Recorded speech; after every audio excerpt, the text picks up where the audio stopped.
Hello everyone, welcome back to my channel. This is Nehati from Sri Venkateshwara College of Engineering, and today I'm here with a video on analysis and design algorithm. In this subject, we'll be seeing about insertion sort in this video. So let's get into the video.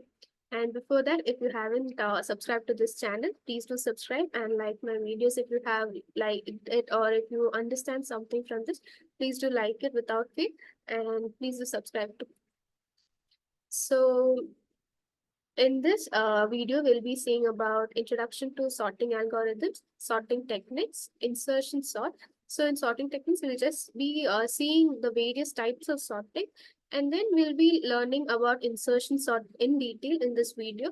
So we'll be seeing what is insertion sort, how it works, that is the working of insertion sort. Then we'll be seeing the pseudocode for this sorting. Implementation, we'll use a code and we'll try to implement this. And then we have time and space complexity. And then finally, we have the advantages and disadvantages, and we'll be winding up with this video. So first of all, what is introduction to sorting algorithm? A sorting algorithm is used to rearrange a given array or a list of elements according to a comparison operator on the elements. The comparison operator is used to decide the new order of elements in the respective data structure.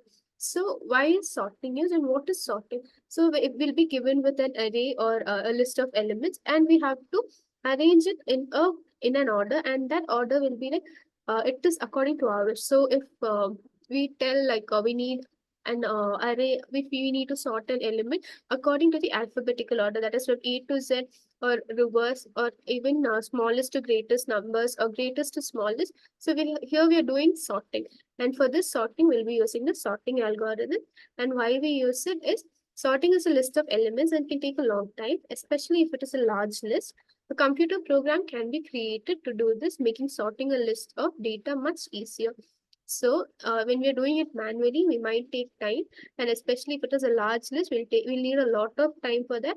Instead of that, if we create a computer program, it'll be much easier to do the sorting. So this is why we use sorting algorithms.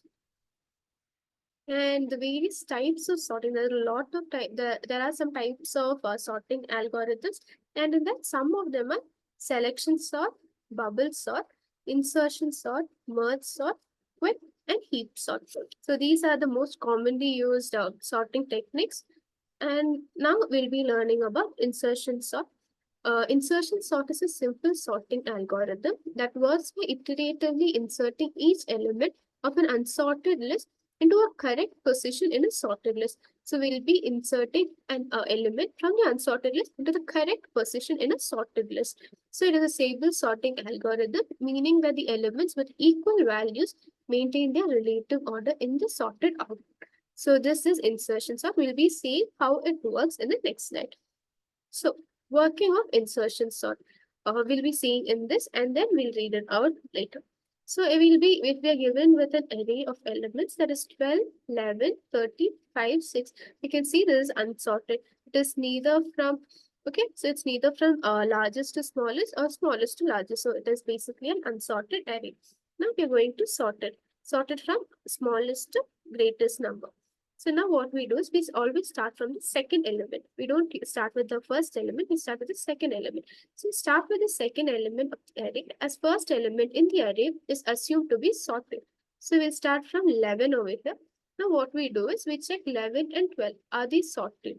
Is 12 greater than 11? No. So what we do is we swap it out. So it becomes 11, 12. Okay, and now the 13 next one that is sorted, we'll check for that also. And since it is in order, it is taken as sorted array. Now remaining one is 5 and 6 over here. So what we do is first we check 5 with 13. Is 5 greater, is 13 less than 5? No. So what we do is we put 5 over here. Then we check 5 and 12. 5 is the smaller one. So 5 is again swap it with 12. Then 5 and 11 will be that. So we'll again swap it and it becomes 5, 11, 12, 13. So here it will become 5, 11, 12, 13 and 6 is left over here itself. Now what we do is 6 and 13. 6 is the lesser one. So we swap it over here. 6 and 12, which is 6 is lesser. So again we swap it. 6 and 11. 6 is lesser. 6, 11. So 6 and 5. 6 is greater than 5. So it will stay over here. So now we'll get 5, 6, 11, 12, and 13. And this is a final sorted array.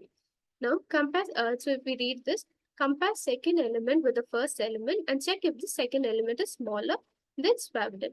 Move to the third element and compare it with the second element, then the first element, and swap as necessary to put it in correct position among the first three elements. Continue this process, comparing each element with the ones before it and swapping as needed to place it in the correct position among the sorted elements, and repeat until the array is sorted. So we'll repeat it we'll continue from I till the sixth one.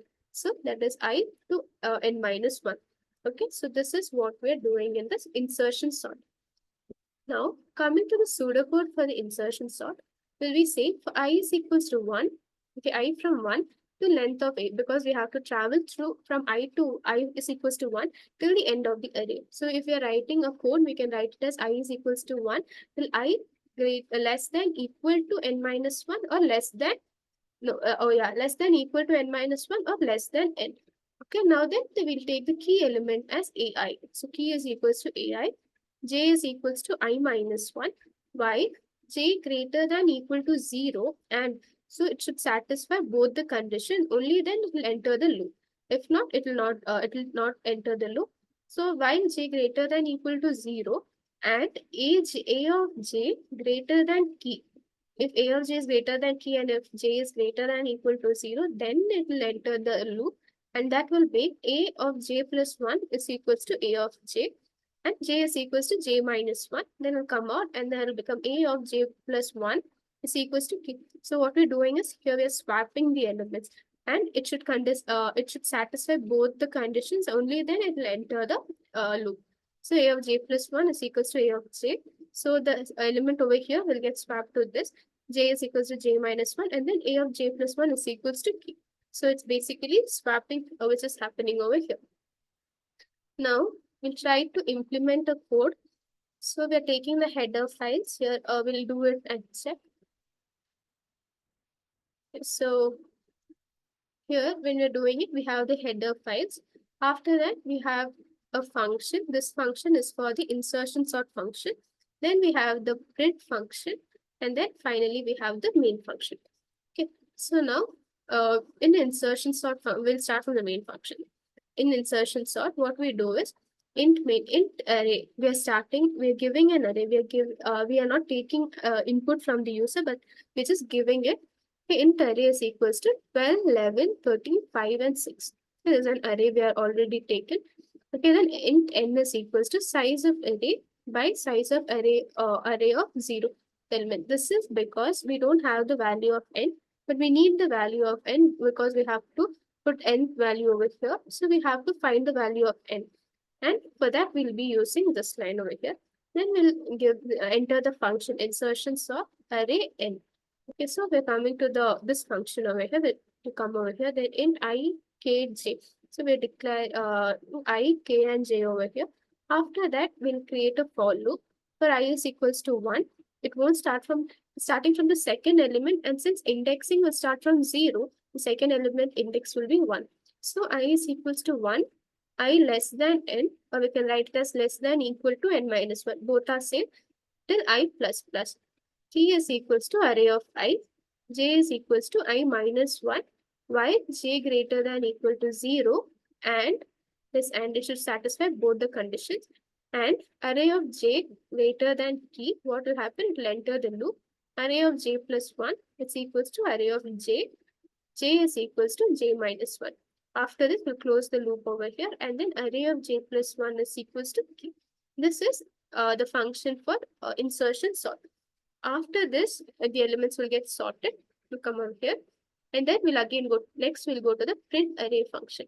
Here we go to the print array function. We'll declare I is equals to 0, I less than n, I plus plus. We'll print f, we'll print each element, that is array of I. So if we do this, then it will return 0, we'll write the statement because it is the int. So if we execute it, we have 5, 6, 11, 12, and 13. So this array is sorted. This is a program to show the sorting of array. Next we have time and space complexity. Case time complexity. Best case big O of n. average case for insertion sort is big O of n square. And this is that same thing, worst case also big O of n square. Next, space complexity. Space complexity is big O of 1. And then stable, is it stable? Yes, it is. Okay, so this is time and space complexity. Finally, coming to the advantages and disadvantages of the insertion sort, we have advantages is simple implementation, efficient for small data sets, adaptive, stable, in place. Disadvantages are insufficient for large lists, more complex than other simple sorts, and many movements. So these are the advantages and disadvantages. And that's it for the video. So in this video, we've seen about insertion sort, we've seen how it works, we've seen the pseudocode, we've seen a code for that, we've seen time and space complexity for insertion sort, and the advantages and disadvantages. So if you all have if you all have understood something from the video and like this video, please do like it and please subscribe to my channel if you still have it. And that's it for the video. Please like, share, and subscribe. Thank you.